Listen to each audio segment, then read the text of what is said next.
Professora Valdiana Gomes, com vocês, para mais uma aula, leitura e interpretação textual, tá bom? Então, a indicação da nossa aula de hoje é o seu módulo, né? Pegue sua agenda, seu módulo, para que a gente possa dar início à nossa aula, nossa videoaula. Mas antes, eu gostaria de fazer a acolhida, como de costume, né? E baseado na aula passada de gramática, eu trago para vocês um texto, tá certo? Intitulado Ter Esperança e Esperar com Fé. Então, a nossa acolhida de hoje vai começar com a leitura desse texto, tá certo? Desejo, sinceramente, que você possa ouvi-lo, né, e aprender algo importante para você, tá bom? Se possível, comente com alguém, né? Divida, né, multiplique essa ideia, tá certo? Então, vamos lá. Ter esperança é esperar com fé. Sabe qual é a melhor definição de esperança? Esperar com fé. Esperar que os sonhos se realizem, apesar dos contratempos. Esperar com paciência, mas não esperar parado. A esperança é o que nos faz, em meio à tempestade, abrir o nosso guarda-chuva colorido. A esperança é ver apenas pequenos pontos de luz na escuridão, mas deixar-se iluminar por completo. A esperança é ter forças para tentar outra vez, mesmo quando o mundo lhe diz para desistir. Ter esperança é ter a coragem de criar expectativas positivas, é pensar que sempre haverá uma saída, é saber que não há mal que dure para sempre. Quem tem esperança sabe que a qualquer momento coisas boas podem acontecer. E o impossível se torna possível, porque somente no coração em que há esperança acontecem milagres. Manter a esperança viva é a maior prova de força que uma pessoa pode dar a si mesma. Né? Então, é com essa mensagem que a gente inicia a nossa aula de hoje, tá certo? Desejando sinceramente que você possa estar aí cheio de boas esperanças, né? Alimentando a sua fé, tá certo? Com saudade da nossa escola. Então, nós vamos fazer aí a nossa agenda, um acolhimento, uma conversa informal. Vamos fazer a correção, não é resolução de atividades. Você vai corrigir comigo da página 17 a 20. Depois você vai fazer a leitura a cigarra e as formigas. Em seguida, a atividade da página 21. E você retoma o poema visual, que já foi trabalhado por nós, resolvendo a atividade da 27 e 28. Valdiana, quanta tarefa, professora? Não, de jeito nenhum. É uma tarefa simples, que você rapidinho vai fazer, tá bom? Então, vamos fazer aí a nossa correção. Olha aí, o que nós temos para correção? Nós temos, começando aí na página 17 do módulo 2. Aí nós temos ampliando a linguagem, que está relacionada com a leitura e interpretação de texto. Nós temos a personificação. Aí vem aí a indicação do texto. Releia 2 estrofes do poema As Formigas. Vede, enquanto negligentes estão as cigarras cantando, vão as formigas prudentes trabalhando e armazenando. Também, quando chega o frio e todo o fruto consome, a formiga que no estio trabalha não sofre fome. A que personagem as ações destacadas na primeira estrofe estão se referindo? Está muito claro, né? Elas estão se referindo às cigarras e às formigas. Quais são os adjetivos utilizados para caracterizar essas personagens? Aí nós temos 2 adjetivos, né? Estão, inclusive, né, bem expostos aí logo no início, certo? Negligentes e prudentes. Né? Esses são os adjetivos que estão sendo caracterizados os personagens.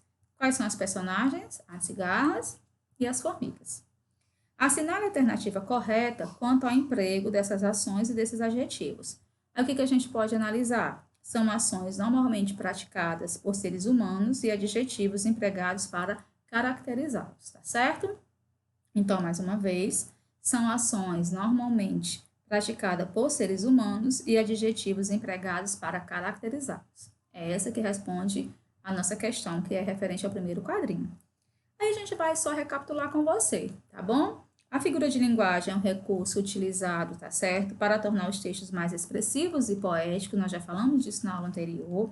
Consiste no emprego de palavras em um sentido diferente daquele que comumente são utilizados. É como se fosse um charme a mais que a língua desse às palavras, tá bom? A personificação, a prosopopeia que está presente nessa atividade é uma figura de linguagem utilizada para atribuir, né, características ou ações humanas a seres inanimados ou irracionais, certo? Aí nós vamos aí para a página 18. Na página 18 nós vamos ter a comparação e a metáfora. Leia outro poema a seguir, A Menina Azul. A menina azul é fresca como um azulejo e tem lagos nos olhos. A menina azul é a fada que pintou o céu. A menina azul é a água marinha do anel. A menina azul, quando se zanga, fica azul clara e quando ri, tão clara como um regato. A menina azul tem sonhos azuis, como peixes ondulantes. A menina azul tem sangue azul, como tinta de escrever. A menina azul é uma princesa de tule, que dança os tons do azul, azul, azul. Luísa Ducla Soares, A Menina Azul, Poemas da Mentira e da Verdade, quarta edição, Lisboa, Livro, Horizonte, 2007, página 28. Riacho Ribeiro. Do que trata esse poema? Você vai lá e você vai deduzir por você mesma após a sua leitura minuciosa. De uma menina de olhos azuis, descrita como se fosse algum dos elementos compostos por essa cor, certo? De novo, de uma menina, de olhos azuis, descrita como se fosse alguns dos elementos compostos por essa cor. No poema, foi estabelecida uma relação de comparação explícita entre alguns elementos. Quais são esses elementos e em quais estrofes ocorrem? Você vai dizer. Na primeira estrofe, compara-se a frescura da menina ao azulejo.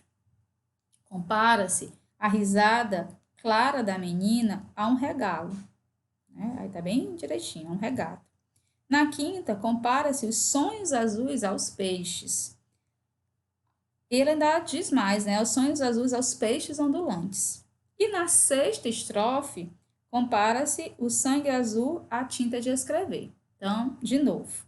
Na primeira estrofe, compara-se a frescura da menina ao azulejo.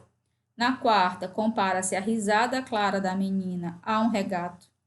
Na quinta, compara-se os sonhos azuis aos peixes ondulantes. E na sexta estrofe, compara-se o sangue azul à tinta de escrever. Tá bom? Sublinhe no poema as palavras empregadas para estabelecer essa relação de comparação. A gente vai lá, que palavra estabeleceu essa relação de comparação? A gente vai lá para o texto, olha, como um azulejo, tá certo? Aí nós temos o outro, cadê? Como regato, cadê o outro? Como peixes. Então, a gente está lá no texto. Aí, o que a gente pode concluir? Que comparação é a figura de linguagem que ocorre quando estabelecida uma aproximação de dois elementos, tá certo? Entre os quais existe uma semelhança por meio de um elemento comparativo explícito, a fim de realçar uma qualidade do primeiro elemento. Para existir a comparação, eu vou precisar de um outro elemento. Eu não posso fazer uma comparação se eu não tenho outro elemento para comparar. Então, mais uma vez, é a figura de linguagem que ocorre quando é estabelecida uma aproximação de dois elementos, tá certo? Entre os quais existe uma semelhança por meio de um elemento comparativo explícito, tá bom? A fim de realçar uma qualidade do primeiro elemento. Aí, releia algumas estrofes do poema da atividade anterior. Olha aí o que a gente tem. A menina azul é fresca como azulejo e tem lagos nos olhos. A menina azul é a fada que pintou o céu. A menina azul é a água marinha do anel. A que elementos a menina é comparada na segunda e terceira estrofe? A fada que pintou o céu e a água marinha de um anel. Então, a fada que pintou o céu e a água marinha de um anel. Qual palavra o eu lírico emprega para fazer essas comparações? O verbo ser, flexionado na terceira pessoa do singular, que é o que? É. Na primeira estrofe, com que intenção o eu lírico afirma que a menina tem lagos nos olhos? É bem interessante. Você pode dizer, a fim de fazer uma comparação implícita entre os olhos da menina e a cor, a profundidade ou expressividade de um lago, tá certo? A fim de dizer que a menina estava com os olhos brilhantes ou marejados, comparando com as águas do lago, Então, assim, você pode escolher a melhor forma de responder, uma resposta fechada, mas ela tem que estar em contexto com o texto, tá bom? E a metáfora, pessoal, é a figura de linguagem que ocorre quando há o uso, tá certo, de uma palavra no sentido figurado, tá bom? Substituindo o outro em virtude de uma relação de semelhança entre elas. Ou seja, é uma comparação subentendida. Por falta de uma expressão equivalente, a gente usa, de uma expressão subentendida, tá bom? E ela não tem a presença de um elemento comparativo, tá bom? A metáfora, ela tem esse deslumbre, eu quero dizer que eu estou muito feliz, né? Isso eu diria no sentido simples, mas se eu quero dizer no sentido metafórico, eu vou dizer que eu estou, né, caminhando pelas nuvens, né? Então, isso é uma metáfora, né?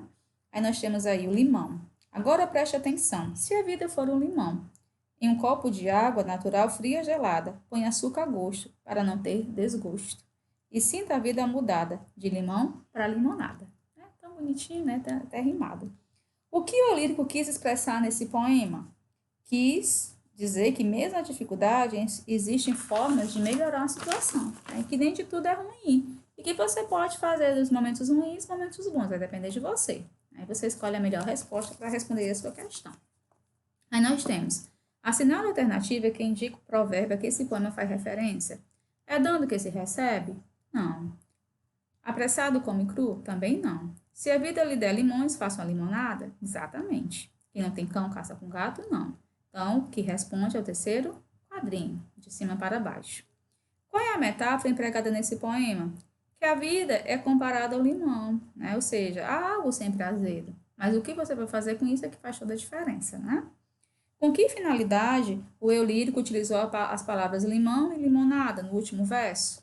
Aí você pode botar que a contraposição da palavra, né, do azedo do limão ao doce da limonada, certo? Ou seja, para expor que a vida azeda pode se tornar doce, né? A vida azeda ela pode sim se tornar doce, tá bom? Aí você vai fazer uma frase empregando a metáfora, né, uma comparação, tá certo? E fica a critério de vocês, tá bom? E eu queria só ver mais uma vez aí com vocês que a metáfora e a comparação, né, tá aí no módulo de vocês, são figuras de linguagem, tá certo? Bastante empregadas em textos literários, como nos poemas explorados nessa seção, podendo ser confundidas por sua semelhança. Para diferenciá-las, veja a dica a seguir. Olha aí. A comparação ocorre geralmente quando contrapomos o elemento ao outro, por meio das palavras como, qual, que, do que, e do emprego da qualidade comum entre eles, por exemplo, a vida é azeda como limão. Nesse exemplo, a palavra vida, acompanhada da qualidade comum azeda, está sempre comparada por meio do uso do conectivo comparativo com a um limão, como você viu. E a metáfora, ela ocorre quando a palavra como e a qualidade comum são suprimidas e a associação entre os elementos passa a ser subjetiva, tá certo? Por exemplo, a vida é um limão, né? Então, você vai fazer a sua interpretação de acordo com a subjetividade da informação dada. Nessa frase, a palavra vida está sendo comparada subjetivamente a um limão, sem o emprego do conectivo comparativo e da qualidade comum, certo? Então, você vai na aula seguinte, né? Vamos aqui, indicação da agenda. Você vai voltar para o módulo 2, você vai ler a cigarra e as formigas, tá certo? Vai resolver a atividade 21, né? Começando a atividade 21, né? Aí você vai lá para a página 26, né? Que é a leitura 2, tá bom? Como tá aí, que é o poema visual, que é um conteúdo já visto por vocês. E você resolve a 27 a 28, tá bom? Na próxima aula, né? A gente volta com essa tira dúvida, tá certo? Para vocês. Qualquer situação de dúvida, você entre em contato comigo para a gente tentar esclarecer, tá certo? Terei o maior prazer em poder ajudá-los, tá bom? Um abraço carinhoso, fiquem com Deus e até a nossa próxima aula, se Deus quiser.